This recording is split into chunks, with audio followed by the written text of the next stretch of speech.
up next, ooh, I'm excited. Okay, so we're talking about mind, body, and spirit here, but I think the most important is to first conquer the mind. That's probably the most challenging, is conquering the mind, because everything else kind of falls into place after you conquer your mindset. So we have an amazing guest who you've already seen a little bit from her, but let's get a little more. The one, the only, Bryn Drescher. Take it away. Coming through with that Brynergy. Coming through with that Brynergy. Okay, so hello everyone. Hello. Couple of things. I like interaction. Okay, so if you have your camera and you have the ability to have it on, I would love for you to have your cameras on during my portion. I would love some comments in the chat, whatever the case is, because we want to keep this high energy. I know you guys are all zenned out with all of this feminine energy around here, but we got to bring it back into a little bit of masculine energy, because I don't want you to feminine fall asleep. So we're going to, because, we got a lot. And Marilyn was amazing. And yeah, people do call me Brynergy. That is actually something that came from other people, but I'm sure that came from spirit as well, because if there is one thing I am constantly complimented on, it is my energy. So welcome everybody, and let's talk about this mindset. So I have 3 points I want to get through, and one of the mandates that I got from my spirit guides, Raella and Sahat, was that I needed to make it actionable. So we're going to do that as well. So first and foremost, if you're here and you're present and you're excited about all the information you've been getting, just give me a 1 in the chat. That just tells me right now that you're in this present moment. You can only type the 1 now. You can only breathe now. You can only see those 1s in the now, okay? So that's one thing. First of all, we need to be present. So that's why I like the cameras on. I like a lot of interaction. When I coach, when I teach, I'm always, interfacing with my clients. It's not just me talking, because obviously there's so much in the exchange. So the first thing I want to talk about that Raella already alluded to was the reticular activating system. I call that the algorithm of the mind. Why do I call that the algorithm of the mind? Well, when you pay attention to something, if you know anything about social media, all of a sudden you like someone's post, you comment on it, suddenly they start showing up in your feed more and more. Well, the RAS, or the reticular activating system, is that. It is the algorithm of the mind. It's basically feeding you what you're highlighted by, what you're lit up by, what you're saying, oh my gosh, I like this, okay? It's just like when you like a car and then all of a sudden it feels like everybody's driving that same car. And you're like, what? I never noticed this many Teslas, or I never noticed this many Mercedes, or whatever the case is. So yes, the reticular activating system is very powerful in the sense of how your brain functions. The other part of your brain, or mind, if you will, and because we use the term mind, brain, people want to know about the brain body connection, all of that. We use them sort of interchangeably, but for you science people, the brain operates in 2 different spheres, right? Or the mind, it's the conscious, which is kind of your waking state, right? What helps you walk around in the world and interact with your environment. And then your subconscious, and your subconscious never sleeps, okay? Never sleeps, constantly awake 24 hours a day. One of my favorite analogies is from Joseph Murphy's book, The Power of the Subconscious Mind. Is how many of you have ever been on a ship? Just put me in the chat if you've ever been on a boat, a big ship, like a cruise ship or something like that. Just put me in the chat if you've ever been on a boat. Okay, lots of you. Okay, awesome. I had a really good time on a cruise, but obviously if you're on the bridge, right? If you're on the part where they're driving the boat, there's a window and the captain's up there and he's sort of driving the boat and he's giving all the commands, right? Well, that's the conscious mind, okay? The conscious mind is the captain on the bridge, giving all the instructions, saying, okay, good. Now he's telling the engine room some answers, but the engine room has no windows. It has no way to actually see where the ship is. And they have tools and instruments, but they're not really like knowing where the boat is at any given time as far as, the seeing of it. So that's your subconscious mind. You're like that's the engine in the control room that's taking the directive from the captain on the bridge, okay? And then when you have things like what you saw with Marilyn and many of the gifted people on this call, is that they found a way to sort of move the captain out of the bridge, out of the way, because the captain on the bridge can sometimes be a little bit resistant, okay? Because of that logic mind, because of, and here's the thing, a lot of people want to, and here, you've heard the term ego this morning, and people say, yeah, I got to get rid of the ego. I got to get rid of the ego. False. Fake news, okay? Your ego keeps you from walking out in traffic. You need your ego, okay? But you must learn the proper positioning of the ego, because the ego is a little power hungry, okay? And it's doing its best to sort of take over and just kind of like, hey, I want to keep you safe at all times. I want to help you make sense of this world. And so we start to identify with the ego when the ego is just a component of the mind. So the first step that I wanted to talk about is perception. Tangela already said this, but I want to kind of go deeper. The first course in miracles is, course number 1, if you will, or the first part of the Course in Miracles is that nothing has any meaning. I want you to write that in the chat. Nothing has any meaning except the meaning that I give it. Nothing has meaning except the meaning that I give it.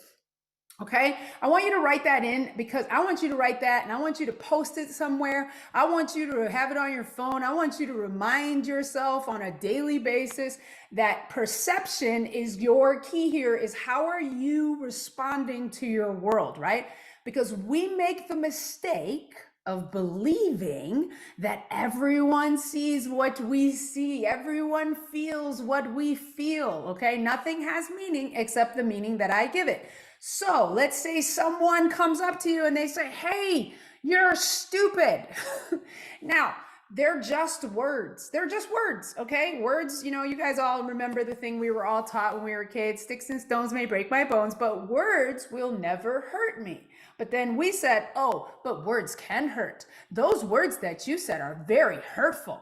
Now, if I came up to you and I spoke Chinese and I said that same phrasing, I called you stupid, you would just look at me, because you would be like, I don't know what you're saying. You might even be smiling and you're like, I'm sorry, I don't understand you. What is it that you're explaining? I mean, I love the sound of your language though. Say more. And they could be just launching a diatribe of insults at you, but you would just be like, okay, all right. Well, I wish I understood you, right? So technically, that's just an example of, yes, of course, the person who said the words can understand what they're levying at you, so to speak, okay? But you don't know, so you have no meaning placed on that particular language that is being thwarted at you, or if you will.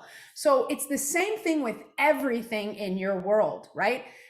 I always give the example of the red light. How many of you have ever stopped at a red light? Just put red light in the chat. If you've ever been stopped at a red light, I'm sure you have if you operate in a vehicle fashion, or even walking. Actually, red lights are a part of the thing, right? Okay. We don't speak Gen Z. Okay, I don't know what that's in response to. I missed that. Okay, so I'm going to ignore it. All right. I'm going to ignore it because I know. But anyway, so we've all been at a red light, okay? In one car A, that person is late. How do they feel about the red light? Just put what you think they feel about the red light. They are late. They are not on time for work. How do they feel about the red light? Okay?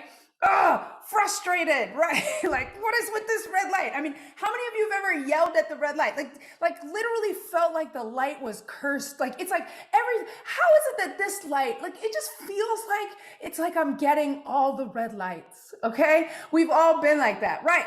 So in car 2, okay, she is excited about the red light because she wants to finish her makeup, okay? So she's like, okay, red light.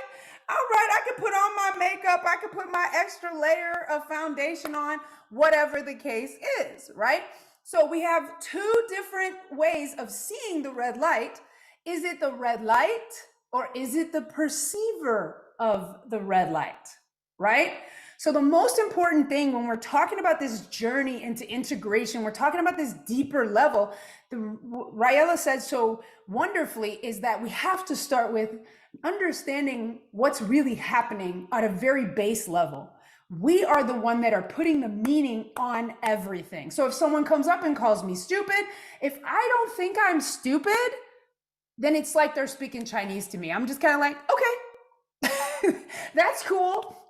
But if there's a part of me that's like, I don't know if I am all that smart, I'm probably going to be triggered. And then going back to what Scott said earlier, that's when the reactions come instead of the response. But if you take a step back and you decide, like, is there resonance with what is being said? Is there roots inside of me? Then that's typically where your mind is doing it. And also, when we're perceiving things, we have a tendency to come from, we're very myopic, even though we like to think we're global, we're so open-minded. Believe it or not, it is very hard to be self-aware in a global sense when you're like interacting with someone in a very heated fashion. Because when emotions go up, what happens to intelligence? When emotions go up, what happens to intelligence? It goes down. That's right. So we're like, oh no, you don't know how they said it. But yet if you talk to different people, they're like, I don't know. I guess I thought that they meant this. And you're like, how could you think that? Like, how could you even get that from that? And then we start to even argue with the people that we're trying to defend ourselves to, or get some kind of solace or whatever. So we want to understand that when you're walking through your world, I just want you to start saying that doesn't mean anything. The color of that car, the fact that I got there at that time, the fact that they called at that moment, the fact that they told me that I got the job, the fact that they told me I didn't get the job, it doesn't have any meaning. It literally has no meaning. So if you practice that, that's one exercise. The Course in Miracles says, just go outside and just say, that doesn't mean anything. That doesn't mean anything. That doesn't mean anything. So that you can start to strip away this idea that, oh my God, I saw a hummingbird. It must be a good sign. Well, Neville Goddard says, signs follow, they do not precede. So now precede, not proceed, because proceed means follow. So you have to be careful with the enunciation of that. Precede means that if I said, like kind of what Marilyn and Adirondha said, if you want to see a feather, right? Or feather, and you say, I want to see a feather today, and then you see a feather, it's because you put that out onto the screen of space. And so that's the next step that I want to talk about, reflection of your own power and summoning ability, okay? So you don't want to get into a place of always going, oh my God, it must mean something I saw. Now, channeling and what she's talking about, I'm not taking away anything from that. And so if it's saying, hey, look for feathers, yeah, that's a preceding, it's following, it's basically, they don't precede, precede means come before, proceed means follow. So we do want to say, they don't precede means they come before, they follow. So signs follow. So if I say, I see a feather and that means go work with that client, then when you see the feather, it's because you've already given it the meaning. And then all of a sudden it's an indication of where you're resonating. Okay. So a lot of times we're like, okay, if it means, if I'm supposed to do something with this person, then my phone will light up. And then your phone will light up and you're like, okay, that's it. But then you kind of become dependent on the sign instead of going back to self. Does that make sense? So the mind is, our job is to start to observe. Now, when we're talking about nothing has meaning except the meaning that we give it, first step, your thoughts. Your thoughts. Okay, so we know we've heard 1,000 million times, 100,000 thoughts. Most of our thoughts are negative, okay? Somewhere between 60 to 80,000 thoughts. You've heard lots of different numbers, okay? But here's the thing that most of you haven't heard. 95% of your thoughts are repetitive. 95%. And then we start to identify with our thoughts. So if my thought says that person is being mean to me, then I think that's real. If I think that I suck and I shouldn't be on this summit because Tangela is just so much more awesome than me, then that must be what's real, because, you know, that's just the way it is, because my mind is offering it. So it must be real because, wait a minute. What if it's just a thought and it's my reticular activating system, my subconscious mind saying, this is what lights you up. You react to these negative thoughts. So let me give you more of them because it's sort of like you're posing a question. What sucks about my world? It's like, oh, because you're not as good as everybody else. Everybody's got more money than you. Your brain's job is to make things make sense. So as soon as you put out a premise or a thought that you then get lit up by, react to, like Scott said earlier, then that's when the brain goes to work. Okay, more thoughts like that. Then you introduce where you start to observe your thoughts, but you don't absorb your thoughts, okay? So you take some distance. You know how I live here in California and I can see some mountains in the distance because I live up here in the hills. And you ever seen a mountain and been like, it looks like I could just walk up to that thing. Like I could walk up to that thing and maybe just keep walking. Like I can climb that thing myself. You know what I'm saying? And then you get a little closer to it and you're like, oh, okay, maybe not so much. It looks a little steep. It doesn't look so climbable. It doesn't look so navigatable, right? So when we put some distance, one of my favorite lines from the song Let It Go, funny how some distance makes everything seem small. I don't know if you guys have listened to the lyrics of that song, but it has a lot of wisdom, okay? I know a lot of you guys said you heard it, but you got to listen to the lyrics of Let It Go. There's a lot of wisdom in those Disney movies and those nursery rhymes. Don't even get me started on Humpty Dumpty. But anyway, the point is, like all the king's horses and all the king's men couldn't put Humpty Dumpty back together again because he had to do it himself. All right, anyway, enough of that. Sidetrack done. All right, so when we get some distance from our thoughts and we start to observe them, and it comes back to that fear piece, because the thought then evokes a fear. And guess what? Your emotions don't mean anything either. I know that's crazy because it feels so real. It's like a black hole. Like the thought then evokes a feeling, and then it's like all of a sudden you're just being drawn into this place of like, no, come on. I mean, it's just like, because it goes thought, feeling, and then it's like this negative cycle. Remember, a belief is just a thought you keep thinking. And there's a difference between belief and knowing. But we won't have enough time to go so deep into that. But first, it's just, I've been thinking this long enough. I've been thinking that I'm not enough. And then I think it long enough. And then it becomes a belief. And then I operate from there. And then that evokes a feeling. And then I feel less than. And so then I feel sad.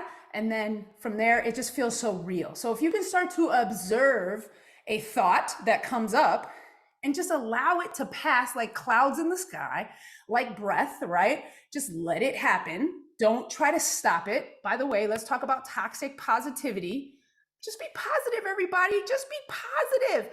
Put an emoji in the chat if you have attempted to be positive at a time when you weren't feeling it and it was like, it just did not work. It was like I always call it the grass over the hole, right? It's like, you can't see it. It feels like it's real solid ground, but then all of a sudden you fall into that piece. You fall right through that hole because you've attempted to pretend to feel positive about something when there's a pull on that where you haven't quite dealt with the emotion.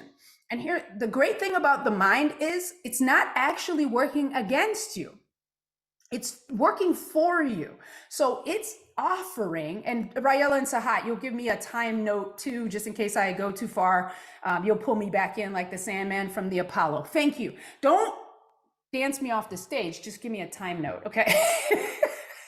Like, all right, you got to go. All right. Some people got that reference. Some people didn't. All right. So, but the point of the fact is that, oh, dang. See, sometimes when I get funny, I lose my train of thought. All right. So the beauty of humor, but also the peril of going for the laugh and not the point. So your mind is actually working with you. So it goes back to what Esau was talking about everything is love. Your minds, your body loves you. Even when your body offers, like he said, illness, sickness, whatever, it's talking to you. And we're taught to take a pill. Just take a pill and, make it go away, make the pain go away. But it's the equivalent of turning off your check engine light. It doesn't fix the engine. It just fixed the notification that's telling you, hey, you might want to look at the engine. Something's not right. So when you get sick or ill, I'm not saying you should be like, yay, I'm sick. But I recently went through a back challenge and I read a Louise Hay thing. I'm a huge proponent of Louise Hay. If anyone's looking for any book recommendations, You Can Heal Your Life is like life-changing, great way. She was wonderful. I got to meet her actually before she passed. Fantastic person. But it was about sciatica when I was having my moment, and just happened to find a thing online of a guy that had sciatica and got the chance to be counseled by Louise, and she was like, "You're looking at this as a problem instead of looking at this as a message or something that you're experiencing. Like, what are your fears around having this illness, having this pain, having this whatever?" And notice, if you can observe the pain, you're not the pain. If you can observe the body, you're not the body. If you can observe the breath, you're not the breath. If you can observe the mind, you're not the mind. So suddenly you start to see like, whoa, when I zoom out, I can see things so much clearer. And then I can focus back in on, okay, so my first thing is perception. Then the second step is reflection. So the outside world is just an illusion and a reflection, right? A mirror. So what I tell my clients is, let's say you have a smudge on your face, but some of you keep trying to clean the mirror. Clean the mirror, clean the mirror, clean the mirror, the smudge is still there. Clean the mirror, the smudge is still there. And that's the equivalent of trying to fix everyone else. If only they would be nicer to me. If Tony would just be nicer to me, then I would be able to be so much happier. If Raella would just stop saying things when I'm saying things, that would be great, because then I would be able to. Okay, these are not personal attacks, okay? Maybe to Raella, but nobody else. But I'm just kidding, we have that kind of relationship. Okay, so, but we start to think like we take everything personally, because that goes back to nothing has meaning. But if we understand that it's just a reflection, if I put out that I'm disrespectful, like I'm not respected, then I'm sort of giving marching orders to everybody in my life to disrespect me or do behaviors that I can then easily detect or perceive as disrespect. So then I'm just responding. So basically by us responding to the mirror, it's like we're having an argument with ourselves, okay? But in the form of the many people that we encounter. So this is why people are fighting in traffic. This is why people, like, you see so many posts of people being like, man, bring it on, haters. And I'm like, no, I'm not even calling any haters out. People love me. Now, I'm not saying that there's somebody out there that might not have a high opinion of me, but they're of no concern to me because they're not going to be on the same state as me as long as I'm vibrating with the highest version of love. Does that make sense? So they can't stick around. They can't come too close to me because they're not vibrating with where I'm vibrating. But most of us, when we're spending time in defense, we're going to get a lot to defend. Okay, so you don't want to spend a lot of time in defense when it comes to your mind. You want to come up from the place of, you're not seeking to fight your thoughts. You're not seeking to fight your feelings. You're seeking to love your thoughts into the next phase. You're seeking to love your emotions into the next phase. Like Samuel said, sadness is okay. That's why I love the movie Inside Out. It's a part of it. It's not about resisting the sadness. It's about observing the sadness, but not suffering the sadness. I'm not supposed to live in any one place for too long, okay? And then once you get to a place where you start to understand that I don't have to fix all 7.99999 billion people on the planet so that I can be better or I can be happier, I just have to recognize that if I just change myself, I focus on self in every situation. Where am I vibrating? Where's my power? Like I said earlier, how am I feeling today? Because put a me in the chat if you would be willing to admit that you've had days where your day started off not so great. Maybe you woke up late, you fell out of bed, you woke up, you had an ache, and it just felt like the day just kind of spiraled from there. Put a me in the chat if you've ever had a day like that, where it's just like it started out bad and then it got, yeah. And so then I have clients that will say, oh man, it's been a week. I was like, it should never be a week. It should never be a week. Now, I totally get that it could be a moment, but we make that moment into a week. Does that make sense? So I'm not saying you're not going to have a moment. I'm not saying you might have a couple of moments, but if it turns into a week, you're basically on autopilot in the direction, you're letting the car drive in the direction of the opposite of where you want to go, but that's that victim mentality of the two, okay? So the last stage is, so we have perception and recognizing nothing has meaning except the meaning that to do it. recognizing that everything that's coming at us is a reflection of where we're vibrating, how we're feeling, how we're thinking, how we're allowing ourselves, okay, what thoughts we're indulging in, okay. And then the last thing is direction. Where are you going to now direct your attention? So when the world says, hey, yeah, you say, like, maybe you do affirmations, maybe you do scripting, visualization, maybe you do meditation, whatever the modality. This is the one thing I want everyone to know. The magic isn't in the method. So it's not like affirmations are the way. It's not like visualization is the way. Even channeling or meditating or doing meditation, sitting in the lotus position, having your hands up like this and having your mind, you hear about mind clearing and you're like, well, that's not how it is when I meditate, so I must be doing something wrong. No, you got to find the right thing for you, but the magic is in the person, not the method.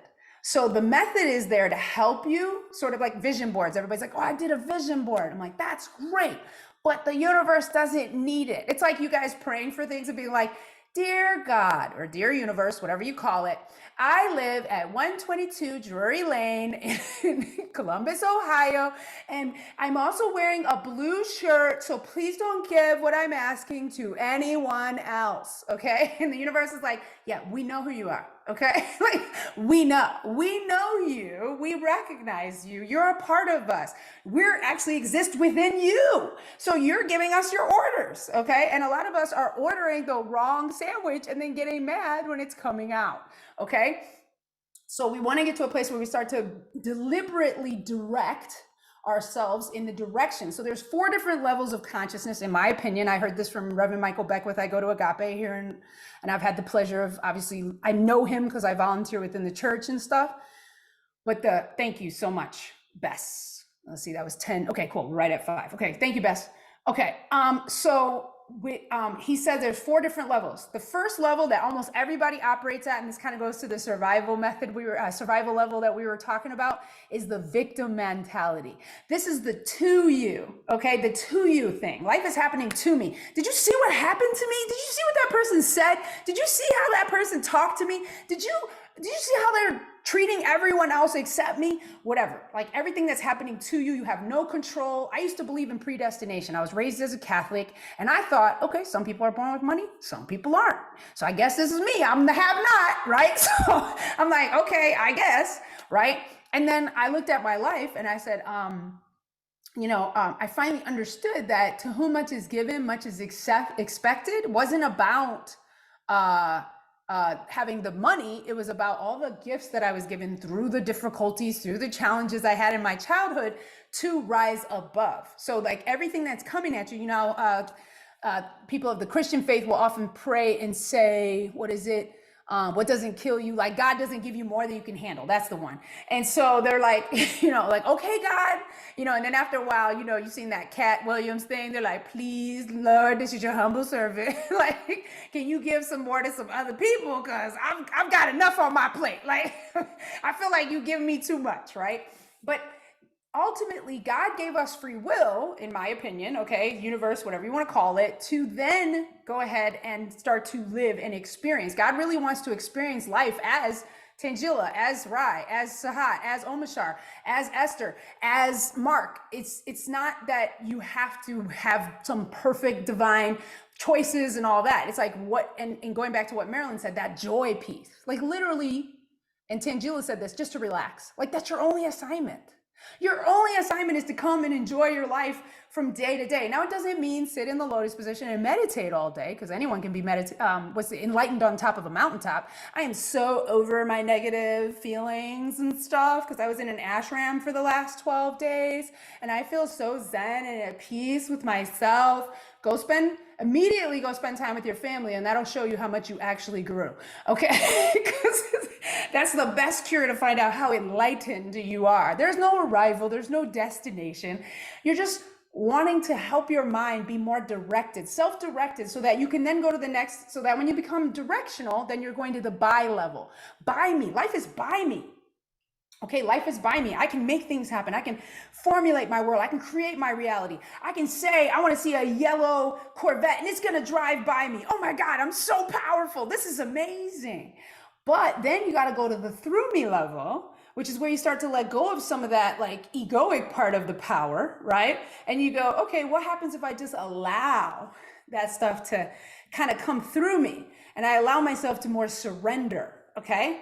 And then the final level, which I call the Jesus level, just because he's the, greatest example, I think, but not that there isn't plenty, Buddha, Allah, all of them, same thing, is the ASME level. And that's where you're not affirming anymore. You're not visualizing. You're just walking. You're just being. You're just saying, do you believe I can do this for you? And then the blind or the leper say, yeah, we do, man. And he goes, okay, good. Take up your bed and walk. Because it's their faith that actually allows it to happen. So what I want for all of you is to start to make the shift from victim to by me first, because it's all a part of the evolution. And then you'll find yourself kind of going up and down there and visiting the other states here and there. But ultimately, if you could just take the meaning out of everything, recognize the world as a reflection, and take over the idea that, you're able to direct your thoughts here and there, you're going to have a much happier, better life. And then you can really step into this, some of the other things that the people aren't talking about with alignment and whatever. So I always start in the practical basis, and then we go to the higher level stuff where you just really recognize that nothing is impossible to you. Truly, you are your own power, and then you can truly step into your God self. So that is my presentation. Thank you so much. I have a 5-day mindset challenge that starts tomorrow for the kickoff for VIP. And you get basically it's 5 days with me coaching, and like 1 hour VIP gets Q&A with me, and then they get the lesson, the second hour. And so it's starting tomorrow. So if you're interested, click the link in the bio. Thank you, Raela Sahat, and everyone for listening, and just appreciate the time. That's it. Thank you. It's on fire with the mindset. I love it. First of all, Bryn's a comedian, so let's throw some laughing emojis in the chat for Bryn really quick and say thank you. That was phenomenal. And you hit so many gems. You guys definitely join her Mindset Pro Challenge. It will change your whole mindset, Yes. which will ultimately change your life. So if you're looking to take your life or your mindset or your business or whatever, what have you to the next level, Bryn is your girl. Definitely join her Mindset Challenge starting VIP tomorrow. We know you're VIP, so join VIP. Yes. Thank you, Bryn. Thank you, Bryn, for that.